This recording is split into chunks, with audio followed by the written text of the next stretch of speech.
I was born in St. Louis, Missouri, raised in St. Charles, Missouri. My dad's Robert Henson and my mom's Shubert Henson. And basically my childhood is the reason why I'm here today. I got involved in wrestling through my brothers, Chuck and Kevin. I kind of took to it right away. I think I took 6th in state my first year of ever wrestling, and then 2nd, and then I never lost again in Little League. And I first met Sammie Henson back when we were in youth wrestling. Even back then, he walked around in a singlet all day and just muscles all over. Nothing's changed. He's just gotten bigger, but he was still built like that back then. And I remember how intense he was. He's definitely one of those guys that hates losing more than he likes winning. I won 3 state titles, junior national champion in Greco twice, OW. I qualified for the Olympic trials when I was in high school. Just had a huge background in Greco-Roman, and I think it helped me later on in life in freestyle as far as hand fighting and being able to wrestle the foreigners in positions, ties, and dominating them really in those positions. And I think that stemmed from having the relationship with Mike Hagerty. Coach Hagerty was a big influence on my life, and so was Gary Mayabb. I didn't have a lot of college looking at me, so I chose University of Missouri. As a redshirt freshman, I was an All-American, ended up taking 5th my freshman year. Sat out a year, my sophomore year in college, and I transferred to Clemson, and it was the greatest transfer I've ever made as far as just the environment and being under Gil Sanchez and Scott Turner.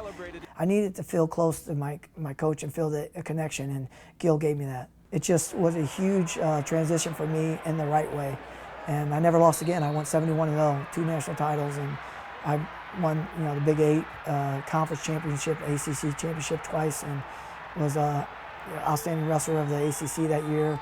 I made the Hall of Fame in 2000 at Clemson, and my experience at Clemson was just extraordinary. My international career, it was a humbling experience for me as coming out as a 2-time national champ. But then I proceeded to go on and persevere and have Coach Bruce Burnett and Josie train me, and I ended up winning every tournament that, Turkey, Ankara, I won the Siberia tournament, Krasnoyarsk, and Cuba, and so a lot of experiences there that I think led to the ultimate goal, which was the World Championship in Iran. He wasn't going to be satisfied with coming close. He was going to be the best there was at his weight class, and the best period in his mind, and that's what I think kept him going. Because he was highly motivated. One of the hardest workers, most intense individuals that I've had the opportunity to be around in my life. The effort that Sammie Henson puts into everything he does is about as good as you can get. And that's why he's successful on every level. I guess the best experience of my life, by far, would be the World Championships in Iran. To win in Iran was phenomenal. It was the greatest place in the world to win, and I knew I could win. Bruce knew I could win. Joe knew I could win. I don't think the rest of the world knew I could win. And it was a big win for me, especially coming off the Goodwill Games and losing to the Iranian, and coming back and winning in Iran, and then having all the fans, chant USA, and then raising the American flag after 21 years of the American flag not being raised in Iran. For me, was the pinnacle of my career. Sammie's inspirational performance there won over the Iranian crowd, and as they did raise the flag up and played the national anthem, 20,000 Iranians stood up and chanted USAW, USAW. And it really was an unbelievable moment for our sport.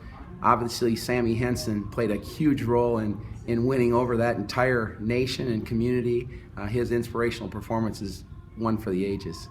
Olympic trials, I was #1 seed going in the Olympic trials, and of course it was Abbas and Eric Akin, and ended up wrestling Eric Akin. He always wrestled me like I stole something from him.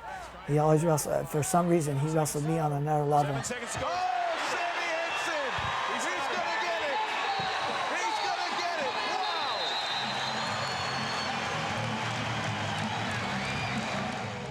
Wow. Winning the trials was really a relief for me, because now I can focus on the more important thing, the goal. Introducing our gold medal finalist in the red, representing the United States of America, Sammie Henson. Well, winning an Olympic silver was, was not what I went for, and it wasn't what what any American goes for. We all go for gold, and you give everything you have, and you might, you're not promised anything. And I'm just thankful that God gave me an opportunity to be on that stage and be able to represent my country, represent my mom and dad, and my brothers and sisters, and my wife, and at the time my son. He brought the energy and intensity to every workout, to every competition that was matched by very few. For about 4 or 5 years, he was the best in the world, and everyone knew it. He is, the way he's built, he's the most incredibly gifted athlete I think I've ever seen or met in terms of his genetic makeup, his musculature, his strength has always been off the chart. Pound for pound, Sam Henson believed he was the strongest man on the planet, and it's probably true, he probably was. But he believed that he had that kind of confidence, and that came from his training. He returned to competition because he hadn't accomplished his goal to be the very best at the Olympic Games. But even when he came back, he was still at the top of his game. I was right back where I was when I was in 2000, and I had a great experience. I remember saying to myself, I'm going to enjoy this.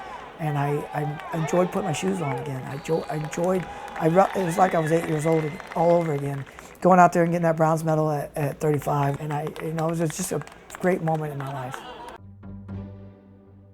My wife Stephanie and my son Jackson and Wyatt and Ruby Joe and Georgia Kate are basically the glue in my life and what's kept me going and makes it all happen. To be inducted on the National Wrestling Hall of Fame, I didn't really, you don't set out to be inducted on the Wrestling Hall of Fame. You set out to, conquer the world for me and be the best I could be in a sport I love. It comes down to this, that you gave your whole life to something and you're getting recognized for it. And and all the heartache and all the things that come with that, it hits you, and it was worth every minute of it. And being inducted to the Hall of Fame, kind of is icing on the cake.